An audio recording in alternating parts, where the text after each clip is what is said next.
Hi guys, welcome back to our channel చిత్రం Srinu blogs. ఈరోజు వచ్చేసి మనం బాలాపూర్లో ఉన్నటువంటి భారీ గణనాథుల లడ్డు గురించి మనం అయితే మాట్లాడుకున్నాం అనమాట. సో మనకు బాలాపూర్ అనగానే ముందుగా గుర్తుకొచ్చేది లడ్డు అనమాట. ఏటా నిర్వహించే వేలపాట్లో రికార్డు స్థాయిలో ధరపలికేది ఈ లడ్డు. సరే, అందరి దృష్టిని ఆకర్షించేది కూడా ఈ లడ్డు అనమాట. సో ఈసారి బాలాపూర్ లడ్డు వేలపాటకు కొత్త నిబంధనలు తర్వాత అమలు చేయనట్టయితే ఉత్సవ కమిటీ అయితే చెప్పారనమాట. సో దాని గురించి అయితే మనం ఈరోజు తెలుసుకుందాం. అది బాలాపూర్ బుజ్జి గణపై అందరికీ ఆకర్షిస్తున్నాడు. ఈసారి అయోధ్య రామ మందిరం తరహాలో ఈ సెట్ని అయితే వేశారనమాట. రామశైలికి తీసుకోకుండా అద్భుతమైన సెట్తో ఏర్పాటు చేశారు దీన్ని.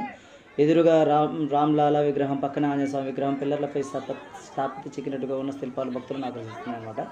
సో రామాయణ కావ్యాన్ని కళ్ళకు కట్టినట్టుగా చూపించే కొన్ని గతేడాది మాత్రం ఇది 20 లక్షల దాకా పలికిందంట. సరే, ఈసారి మాత్రం కొంత మాత్రం సొమ్మును డిపాజిట్ చేయాలని చెప్పేసి అనుకుంటారంట. అప్పట్లో స్టార్టింగ్లో 1994 సంవత్సరంలో లడ్డు వేలంపాట స్టార్ట్ అయ్యి అప్పటి నుంచి ఇప్పటి వరకు కొనసాగుతూనే ఉంది. బాలాపూర్ లడ్డు కొనడం అంటే